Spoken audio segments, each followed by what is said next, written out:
너무너무 지금 절박하고 구해야 될 건 무엇인지 아십니까? 그것은 바로 예수님이 주시는 생명이 너무나 절박하고 성령님이 주시는 능력이 우리들에게 너무나 절박한 것이고 성령 그분이 우리에게 너무나 필요하다는 것입니다. 동의하십니까?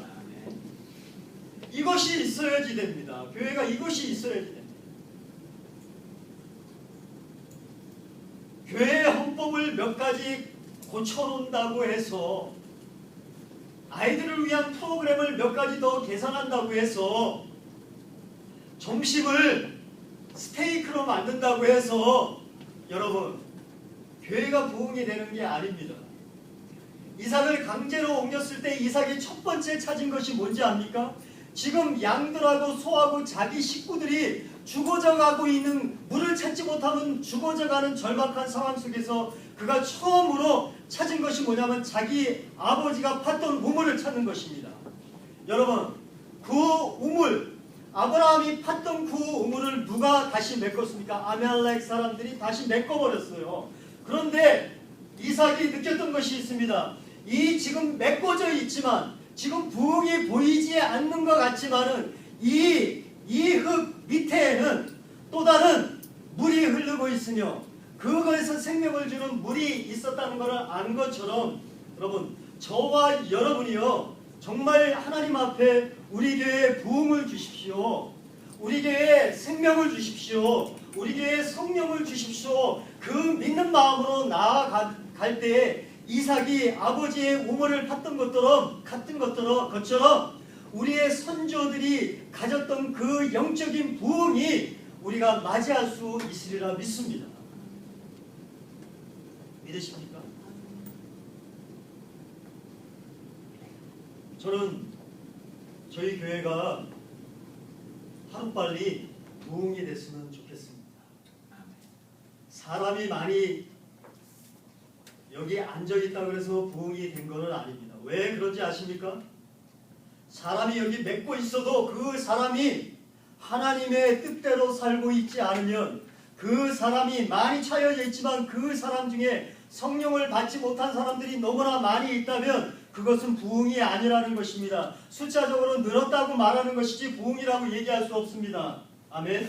여기에 10명이 앉아있다 할지라도 여기에 앉아있는 사람이 예수님을 만나고 그 안에 영원한 생명을 갖게 되고 성령을 선물로 받고 그 인생이 변하고 회심하는 역사가 있고 하나님한테 바로 살고 정직하게 살려고 하는 그 10명의 사람이 일어난다면 저는 그것이 부흥이라고 생각하고 있기 때문입니다.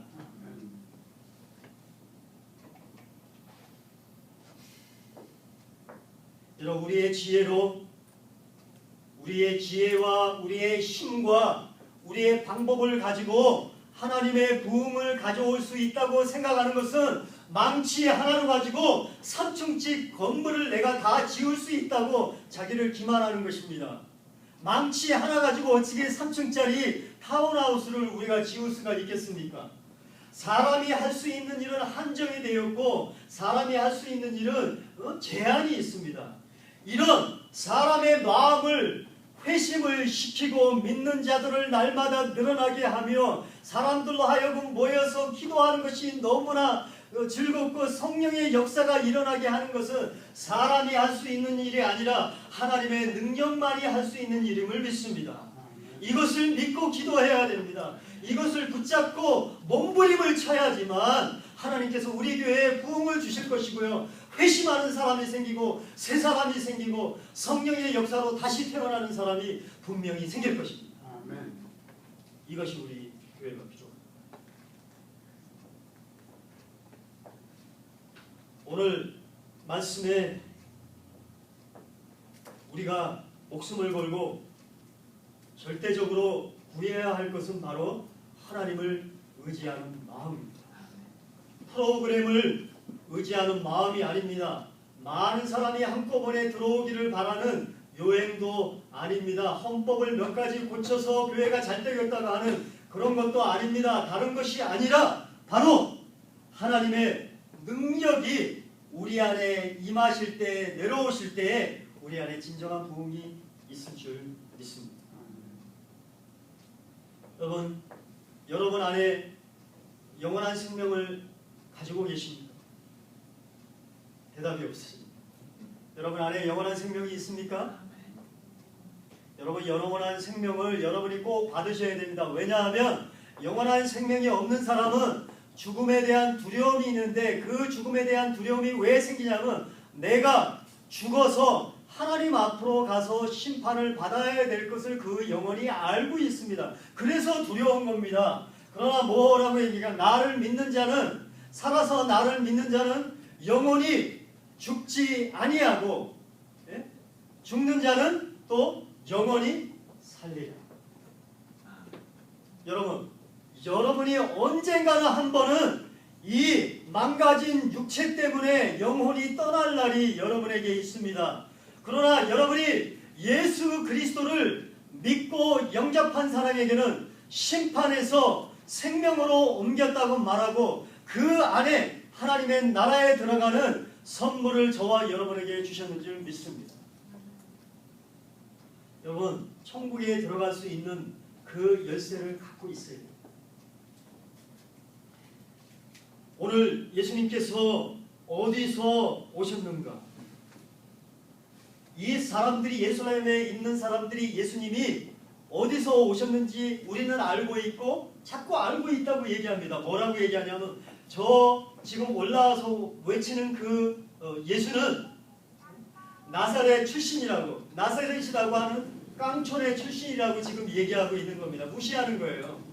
나사렛이라고 작은 동네에서 거기서 태어났다고 생각을 하는 거예요. 그리고 뭐라고 얘기합니까? 그 아버지는 요셉이라는 목수라고 지금 얘기를 하고 있는 겁니까? 인간적인 눈으로만 예수를 바라볼 때, 예수를 그냥 좋은 사람으로만 바라볼 때, 예수를 권위 있는 선생으로만 바라볼 때, 예수를 몇 가지 좋은 거를 주는 사람이라고 생각할 때 거기에 구원이 아직까지는 없다는 것입니다. 진짜 구원을 주는 믿음은 뭐냐면 예수 그리스도는 하나님으로부터 온 분이고 하나님께서 보내신 분으로 그분을 믿는 자마다 영원한 생명을 얻는다는 믿는 믿음이 있어야지 진짜 축복된 사람인 줄 믿습니다. 여러분 예수님은 메시아는 어디에서 태어난다고 성경은 말하고 있습니다. 베들레헴에서 태어나고 있습니다. 예수님이 태어나기 전 600년 전에 미가라고 하는 선지자가 성령의 감동을 받아서 600년 후에 일어날 예언의 말씀을 했습니다. 그 예언의 말씀이 마태복음 2장 5절 6절에 나옵니다. 또 유대 땅 베들레헴아 너는 유대 고을 중에서 가장 작지 아니하도다. 내게서 한 다스리는 자가 나와서 내 백성 이스라엘의 복자가 되리라. 아멘.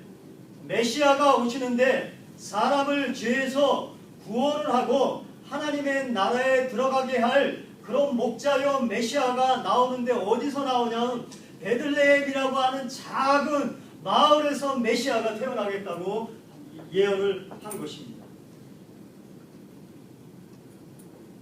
여러분 저희 교회에 들어오는 사람들은 예수님을 바르게 알고 바르게 고백하는 모든 사람이 되기를 주님의 이름으로 축원합니다.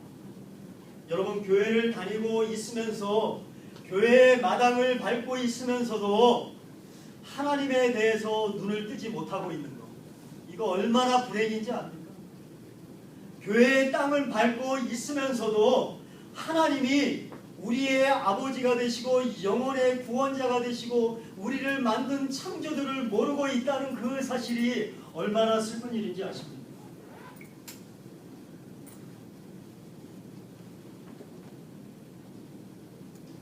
여러분 주님께서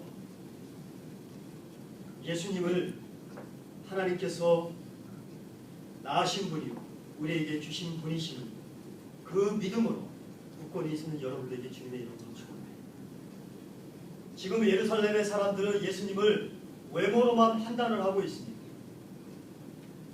예수님이 눈먼 자의 눈을 뜨게도 해주시고 귀머거리의 귀를 다시 듣게도 해주시고 앉은 뱅이를 일어나게 하는 그 하나님의 공의를 보았다면은 그가 예사 사람이 아니고 모든 사람이 할 수 있는 하나님의 아들로서 이런 기적을 행할 수 있다는 것을 알았다면은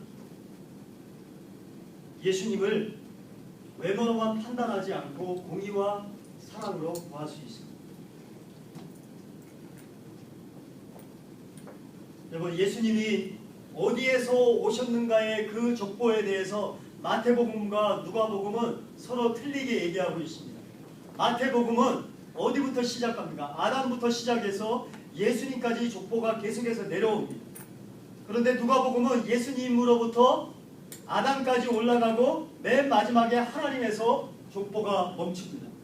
그 말은 뭐냐 하면요, 예수 그리스도가 인간의 몸을 입고 이 땅에 오신 원래 시작이 하나님이었다는 것을 누가가 성령의 감동을 받아서 그 얘기한 것이고, 하나님으로부터 시작된 것이고, 하나님 그분이 바로 예수 그리스도라는 것을 보여준 것입니다.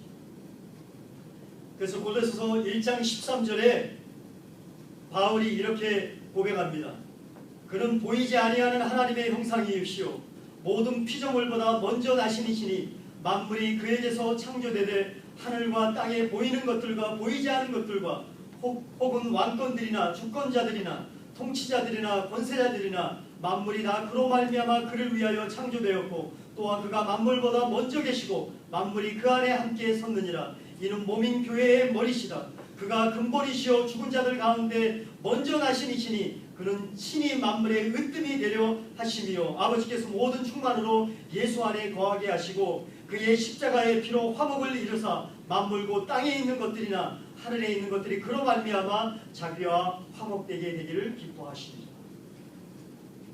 예수님이 어디서 시작을 했습니까? 만물이 예수님으로 만들어졌고 그를 통해서 만들어졌고 그를 위해서 만들어졌다고 성경은 말하고 있습니다.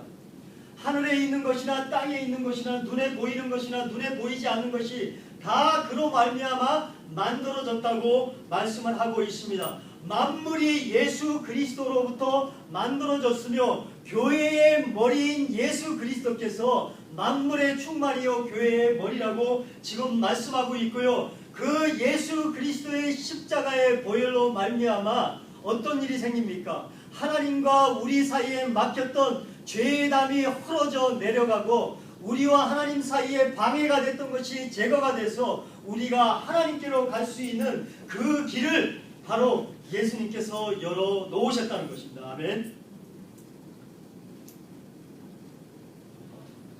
그래서 예수님께서 봐서 바로 보이지 않는 하나님이 보이는 형상으로 우리에게 나타나셨다고 말씀하셨습니다.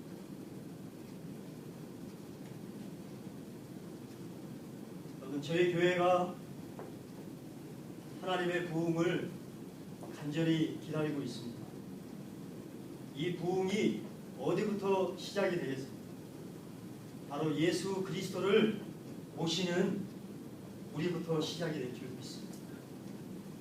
우리가 진정한 부흥을 바랄 때, 부흥이 우리에게 올 때, 그 부흥은 무능한 우리를 유능한 사람으로 만들 수가 있습니다. 희미했던 사람을 분명한 사람으로 만들어 줄 것입니다.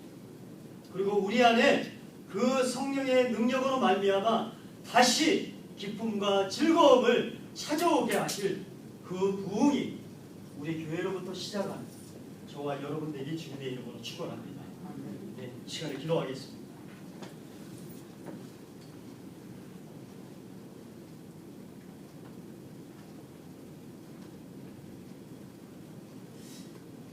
주님 감사합니다. 오늘 말씀을 통해서 예수님께서 하나님께로부터 났고 그 예수님을 믿는 자마다 영원한 생명을 주시고 천국의 열쇠를 주심을 믿습니다. 이 믿음은 바로 하나님의 선물이고 믿는 자에게 성령의 선물을 주시는 줄 믿습니다. 오 하나님 아버지, 우리에게 하나님의 생명을 더하여 주시고 하나님의 능력을 부어주시고 성령 하나님께서 우리 가운데 일하시고 역사하시는 것을 경험할 수 있도록 축복하여 주시옵소서.